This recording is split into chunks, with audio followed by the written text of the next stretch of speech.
하나님께서 이스라엘 백성들을 향하여서 진노하십니다. 그래서 어떻게 해요? 이 다윗 시대에 해를 거듭해서 3년간 기근이 그 땅에 있어요. 그러니까 하나님이 이스라엘의 범죄함을 보고 분노하셔서 비를 안 내리는 거예요. 농사가 다 흉년이죠. 먹을 것이 없게 만들어요. 3년을. 그 이유가 뭐였냐면 사울과 그의 집안 사람들이 한 족속을 다 죽여버렸어요. 그게 뭐냐, 기브온 족속을 다 죽여요. 근데 이 기브온 족속은 이스라엘 족속이 아니에요. 다 아시는 것처럼 이스라엘이 가나안 땅에 들어올 때 가나안에 살고 있는 원주민들을 하나님이 다 진멸하라고 했는데 이 기브온 족속들이 변장을 하고 저 먼 곳에서 온 민족처럼 꾸미잖아요. 그 여호수아가 하나님한테 물어보지도 않고 언약을 맺어요. 그 너희들은 그럼 우리 종살이를 해라. 그럼 너희들은 살려주겠다. 평화 조약을 맺었는데 나중에 알고 봤더니 그 땅의 원주민들이었어요. 그 기브온 족속. 그러면서 어떻게 해요? 이 민족은 죽이면 안 돼요. 이스라엘 민족처럼 같은 동포로 여기고 같이 살아야 돼요. 근데 사울 시대에 사울과 그의 집안 사람들이 이 기브온 사람을 다 죽였어요. 이것이 이스라엘의 죄가 되었어요. 그래서 다윗 시대에 하나님이 이 죄에 대해서 진노하셔서 3년 기근을 이 땅에 내리셨죠. 그러니까 오늘도 하나님께서 다시 이스라엘을 향하여 진노하셨다 그래요. 근데 다윗을 격동시켜 인구 조사를 하라 하셨다. 오늘은 그렇게 되어 있는데 여러분 같은 사건을 기록하고 있는 저 역대상의 기록을 보면은 누가 다윗의 마음을 격동시키냐면은 사탄이 다윗의 마음을 격동시켜요. 그래서 인구 조사를 하게 만들어요. 그래서 오늘 말씀은 뭐냐면 다윗의 그릇된 행위를 통해 이 범죄한 이스라엘을 하나님이 징계하는 계기로 삼으셨다. 오늘 1절 말씀을 그렇게 이해하시면 됩니다. 근데 오늘 하나님께서 이 다윗의 인구 조사를 통해서 이스라엘에게 진노하시는데 그 이스라엘의 범죄가 뭔지 잘 기록이 안 돼 있어요. 그래서 이제 성경을 연구하는 많은 성경학자들이 아마 압살롬이 다윗을 막 반역하잖아요. 또 세바가 반란을 일으켜서 다윗을 반역하잖아요. 그때 하나님께서 기름 부은 다윗을 이스라엘 백성들이 너무나 쉽게 등을 돌려버려요. 다윗으로부터 너무나 쉽게 등을 돌려버려 반역을 하는 거죠. 다윗 왕께 하나님의 기름 부으심을 받은 다윗 왕을 너무나 쉽게 반역을 해요. 다윗 왕을 대적해요. 그래서 이것은 다윗에게 기름 부으심을 부어 왕으로 세운 하나님에 대한 반역과 같다. 그래서 하나님이 이거에 대해서 진노하시고 이스라엘의 범죄에 대해서 이제 하나님이 징계하시려고 한다. 이렇게 보는 성경학자들도 있는데 어쨌든 자세히는 안 나와 있지만 이스라엘의 범죄에 대해서 하나님이 분노하셨고 사탄이 다윗의 마음을 격동시켜서 인구조사를 하게 하시고 하나님은 그 인구조사하는 그릇된 행위를 통해서 이스라엘을 징계하는 계기로 삼으셨다 그 말이에요. 자, 그러면은 목사님 이거 뒤끝이 웅웅 울리는데 다른 마이크가 켜졌는지 아니면은 그러는 것 같아요. 자, 그러면 여러분 다윗이 인구 조사하는 것이 왜 그릇된 처사일까요? 여러분 우리나라도 인구 조사를 하죠. 인구 조사를 합니다. 네, 물론 이 다윗 시대나 지금의 인구나 뭐 같은 목적도 있지만 또 다른 의미도 있어요. 여러분 인구 조사하는 것이 그것 자체가 나쁜 것은 결코 아니에요. 하나님 앞에서 인구 조사하는 것 그 자체가 악한 것은 아닙니다. 왜 그러냐? 여러분 전에 출애굽할 때에도 모세도 이스라엘 백성들 인구 조사를 했어요. 근데 물론 하나님께서 그 인구 조사를 할 때에 진노하지 아니하셨고, 인구 조사를 할 때에 이러이러한 방법으로 인구 조사를 합니다. 먼저 이 인구 출애굽 시대에 모세가 이스라엘 백성들을 인구 조사할 때는 누가 인구 조사를 하냐면 제사장들이 인구 조사를 합니다. 근데 오늘은 누가 인구 조사를 해요? 군 사령관 요압 장군이 인구 조사를 해요. 그리고 모세 시대의 인구 조사는 제사장들이 하는데, 조사받는 각 사람에게, 그러니까 인구 조사에 범주에 들어가는 사람들에게 생명의 속전을 내게 해요. 그리고 이 속전은 하나님께 돌려요. 하나님께 돌려. 이 속전의 의미가 있었어요. 하나님의 구원의 은혜에 대한 감사. 하나의 의미는 하나님이 우리를 출애굽에서 구원해 주셨다. 내 생명을 지켜주셨다. 그래서 내 생명은 하나님께 속했다. 그리고 내가 이렇게 살아서 계수에 들어갈 수 있도록 살아있게 하신 하나님, 그 은혜에 감사하고 이제 이 살아있는 내 생명은 하나님께 속하였습니다. 이런 고백이 담긴 예물이었어요. 그래서 여러분, 인구를 조사하는 그 자체가 목적이 아니에요. 인구 조사를 하는 그 자체가 악한 것이 아니에요. 그 자체가 악한 것이 아니에요. 뭐가 악할까요? 인구를 조사하는 동기와 목적이 문제인 거죠. 여러분, 오늘 다윗이 인구조사한 것은 많은 성경학자들이 아마도 이 인구조사는 다윗의 통치 말년 그 어간에 인구조사를 했을 것이다, 그렇게 봅니다. 왜냐하면 지금 군사령관, 최고 군사령관 요압이요, 몇 개월 동안 인구조사를 해요. 오늘 보면은 몇 개월 동안 인구조사를 하냐면은 9달 20달만, 그러니까 거의 10개월 동안 인구조사를 합니다. 근데 이 군사령관이, 여러분, 군대를 지휘하는 일을 떠나서 인구조사하는 일을 해요. 그러면 이 군사령관 요압이 혼자 했겠어요? 거기 보면은 수하들을 데리고 합니다. 여러분, 이건 무슨 얘기하냐면은, 이제 다윗의 말년 때에는 반란도 다 진압되고, 또 주변에 이스라엘을 넘보는 그 주변 이웃들도, 민족들도 다 징벌하고, 이제 전쟁이 다 마무리되었어요. 끝나고 그야말로 태평성대의 시기였다는 거예요. 그러니까 어떻게 해요? 이 군사령관인 요압이 예루살렘 왕궁을 10개월 동안 비우고 이렇게 인구조사를 할 수 있는 여유 있는 시대였다. 그래서 태평성대를 누리는 다윗 통치의 말기 그 어간에 이 인구조사를 했을 거라고 예상을 합니다.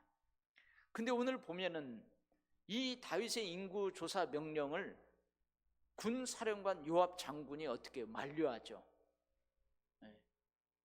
번성하게 하신 하나님, 번성하게 하실 하나님을 신뢰하지 않고 왜 어찌 왕이여 인구조사를 하려고 합니까? 그래요. 하나님 여호와께서 얼마든지 지금 이 백성들보다 몇백 배 더하게 하셔서 그 번영을 왕의 눈으로 보게 하시기를 원합니다.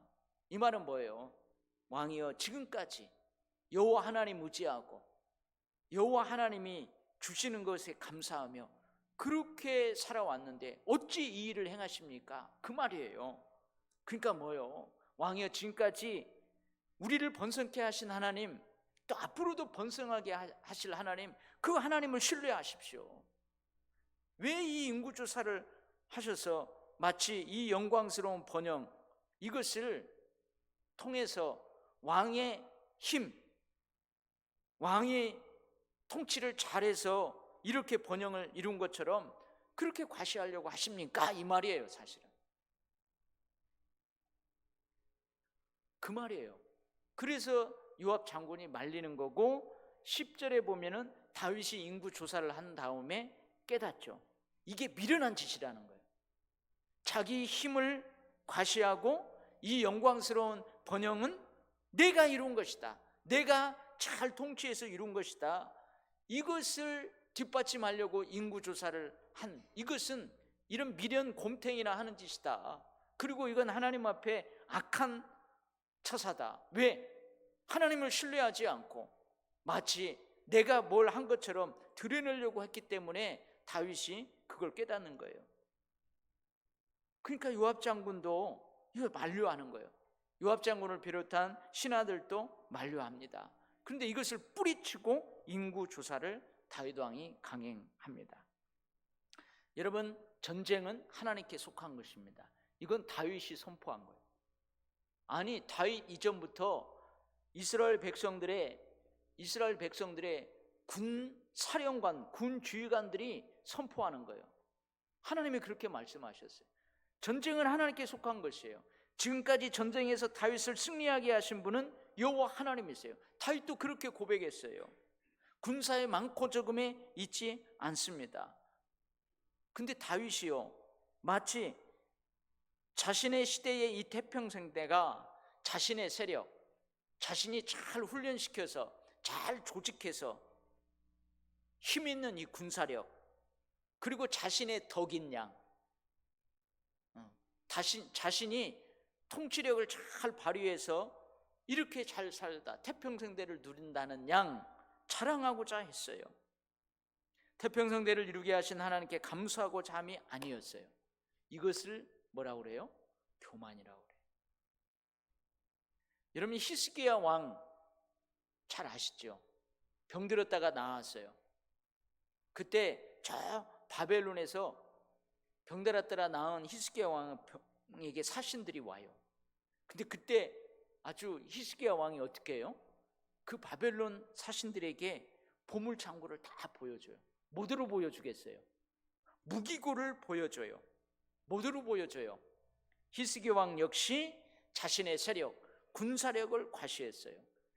봐라, 우리 이 보물이 이렇게 많다, 영광스러운 번영을 그들에게 보여주면서 자신의 치적을 높이고자 했어요. 근데 하나님이 뭐라고 그래요? 히스기야 영에 네가 보여준 그것들, 네가 보여준 그 사람들에 의해서 다 빼앗길 거라고 그러잖아요. 더 여러분 충격적인 것이 있어요. 다니엘서 4장 28절로 37절의 기록입니다. 거기 보면 바벨론 왕 느부갓네살이 있어요. 근데 그 당시 이 바벨론 제국은 어마어마한 거예요. 지금 미국과 같아요. 그렇게 어마어마한 제국이 바벨론 제국이었어요. 그 제국의 왕이에요, 느부갓네살 왕이.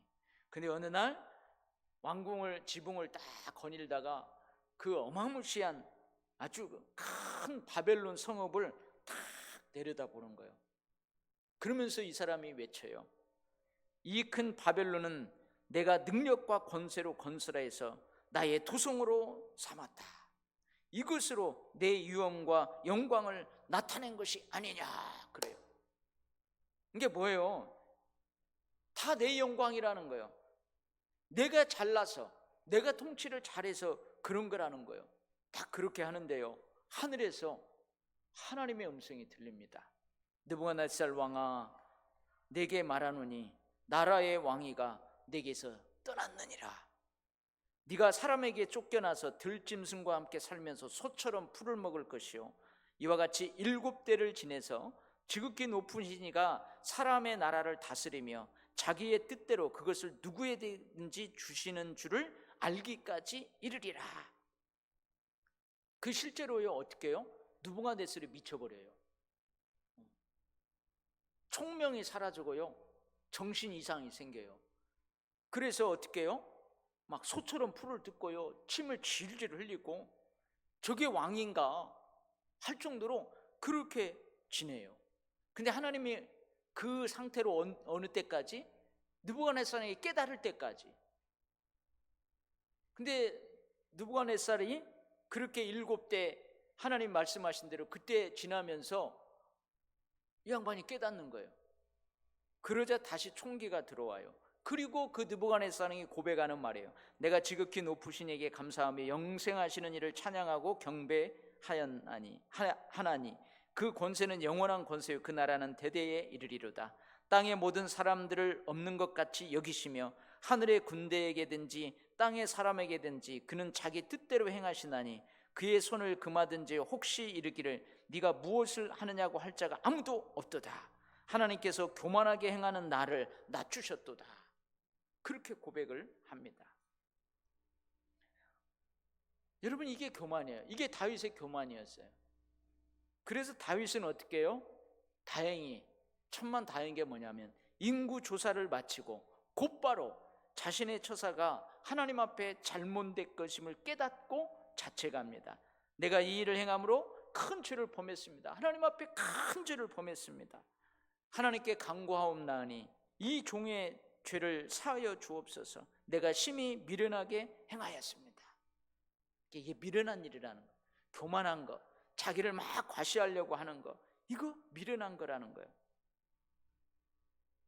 하나님의 자리에 자기가 대신 앉아서 자기가 영광을 다 받고 하나님의 은덕은 다 뒤로 감춰버리고 자기 은덕을 전면에 나타나고 하나님의 영광을 가리고 자기가 다 영광을 받아버리고, 이거 큰 하나님 앞에 범죄함이라는 것을 다윗이 깨닫습니다.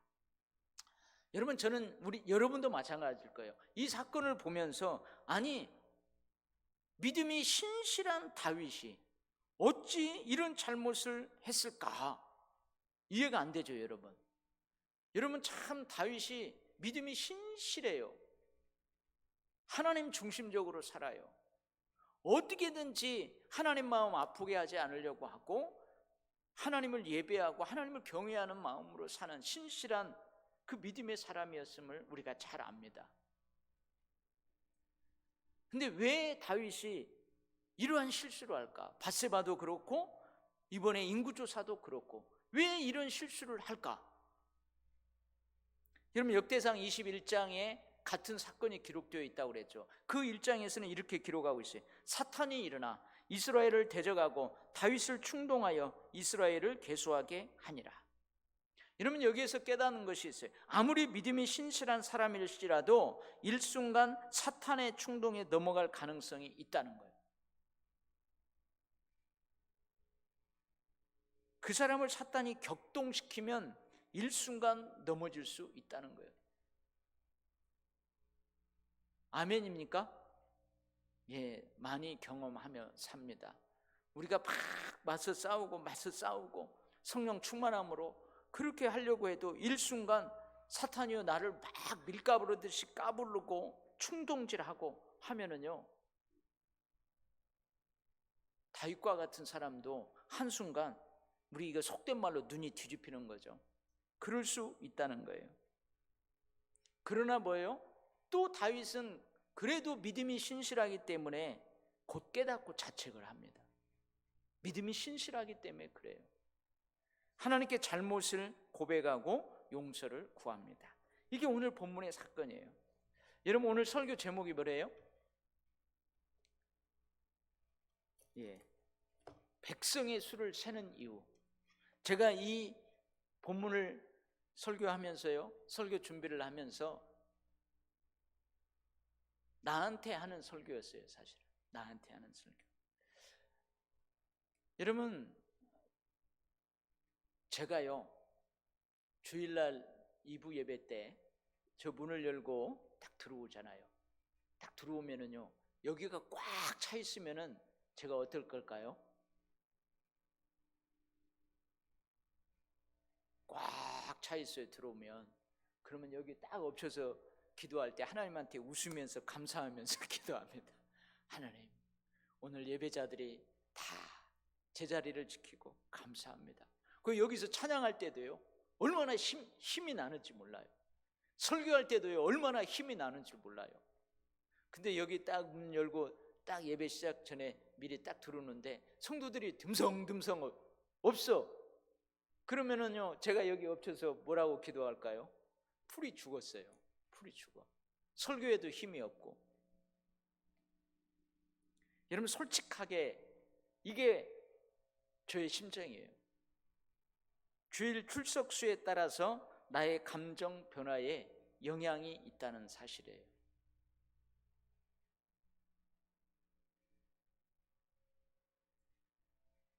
여러분 이제 예배를 마치면은 여러분 출석부가 있어요. 출석부가. 그러면 저기 안내하시는 분이 출석을 보고 오늘 누가 왔는지 또 누가 못 오셨는지 그걸 체크해서 식사한 다음에 제 방에 들어와가지고 이렇게 출석 체크를 해요. 그러니까 백성의 수를 세는 거예요. 성도들의 수를 세는 거예요. 권사님하고 같이 수를 세요. 권사님 그러죠. 어떤 마음으로 수를 세요? 그래서 지난주하고 이번 주하고 출석이 비슷하면 권사님 항상 그 숫자네요. 그러면서 우리가 우리 언제나 이 숫자를 뛰어넘을까요? 오늘은 어떻게 날씨가 좋아서요 그런지 다들 나하고 숫자가 적네요. 이런 말을 합니다. 이런 말을 해요. 근데 여기에서 끝나버리면은 숫자를 잘 못 센 거예요. 인구조사의 의도가 잘못된 거죠. 권사님 그 다음에 뭐라고 그래요? 목사님 이분은 못 오셨는데 이렇게 보니까 어디가 편찮으시다고 합니다. 목사님 한번 전화를 드려야 될 것 같습니다. 이 이야기를 꼭 나눠요. 목사님 지금 이분은 몇 주째 빠지고 있는데 뭐 시골에 어디 내려가 있다고 합니다. 이렇게 해가지고 성도들이 결석한 이유가 뭘까? 혹시나 무슨 일이 있는 것은 아닐까? 상황 파악하는 것을 우리가 빠뜨리지 않아요. 그래서 또 이제 참 이게 목회자하고 이 세 가족들의 딜레마예요. 어떤 것은 모르는 채 해야 되거든요. 알아도 모르는 채 해줘야 돼요. 근데 어떤 것은 그냥 안 알리려고 해도 좀 아는 채를 해줘야 되고, 이 사이에서 참 지혜가 필요한 거죠.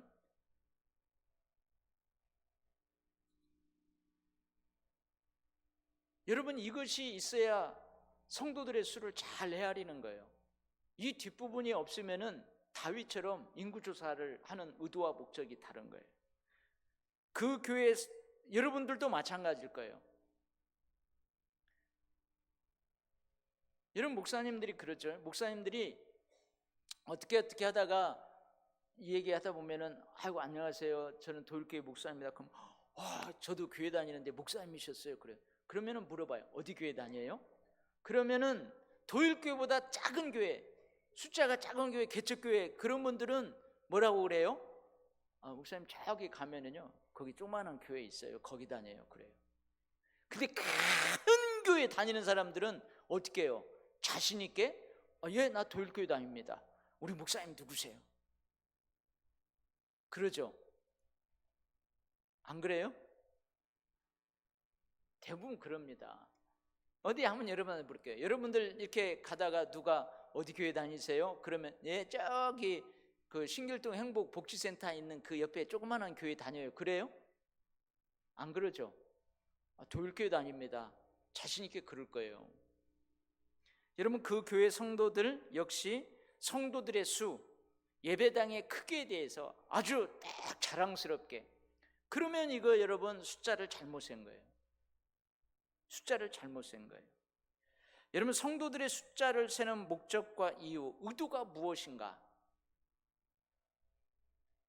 여러분 그거에 따라서 우리가 오늘 다윗이 될 수도 있고요. 그 목적, 의도, 이유가 어떠하냐에 따라서 모세가 될 수도 있어요. 모세가 인구조사할 때 하나님 진노하지 않으셨어요. 오히려 하나님이 허락하셨어요. 여러분 숫자를 세는 것 자체가 하나님 앞에 그릇된 것이 아니라는 거죠. 물론 여러분 성도들의 수, 백성들의 수에 따라서 교회 재정, 국가의 재정, 또 우리 교회 사역의 지경 분명히 영향이 있어요. 그죠? 여러분 성도들이 많은 교회가 그 재정을 가지고 할 수 있는 사역의 영역이 있고요. 조그만한 교회가 그 재정을 가지고 할 수 없는 그런 것이 있어요. 그러니까 큰 교회는 큰 교회대로 할 수 있는 사역의 지경이 있고, 또 조그만한 교회는 조그만한 교회로서 그 사역의 지경이 있어요. 근데 여러분, 성도 수가 많을수록 좀 교회 재정도 늘고 또 사역의 지경도 넓힐 수 있는 것은 맞는 말이에요. 이게 여러분 나쁘다는 것이 아닙니다. 근데 성도들의 숫자를 세는 목적과 의도, 이유가 자신의 목회 능력을 과시하기 위함인가? 이만큼 큰 교회다는 것을 자랑하기 위함인가? 성도들에 대한 관심보다는 숫자의 많고 적음을 통해 자신의 능력을 평가하고 과시하고자 하는 것인가? 성도들에 대한 관심보다는 이만큼 큰 교회다는 것을 자랑하며 자부심을 유지하게 함인가? 여기에 예스, 예, 그렇습니다. 그런다면 여러분 어떻게 해요? 그건 오늘 다윗과 같아요. 아닙니다. 여러분, 베드로가 어떻게 하죠?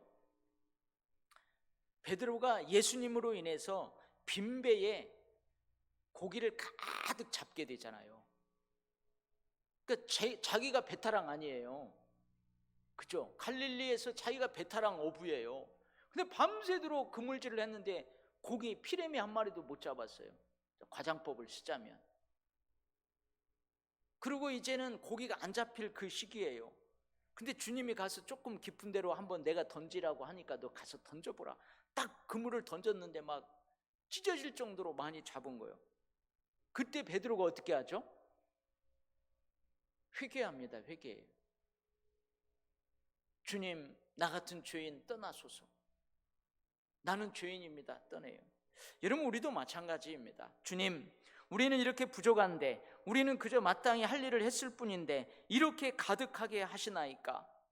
부족함에도 약함에도 불구하고 가득 채워주시는 하나님, 우리 도일교회를, 이 예배당을 더 많은 주의 백성들이 예배하는 장소로 사용하시는 그 하나님의 뜻과 계획에 순종합니다. 감사합니다. 감격해하며 할렐루야.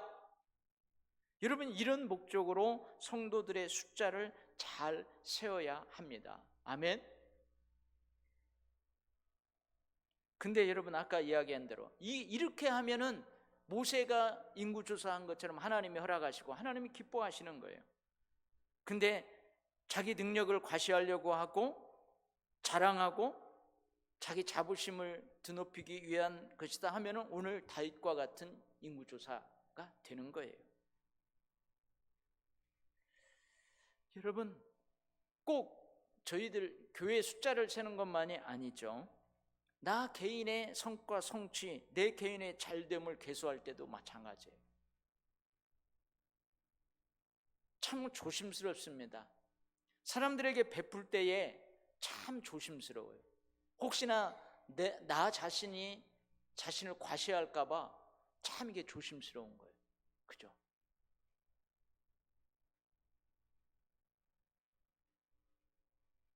여러분, 오늘 백성들의 수를 내 어떠한 개인의 성취나 성과나 나의 잘됨을 계수하는 걸로 대체시켰을 때 과연 내가 어떤 마음 자세를 갖느냐, 그거에 따라서 여러분 오늘 본문의 다윗과 같이 될 수 있는 거고 모세와 같은 입장이 될 수도 있는 것입니다.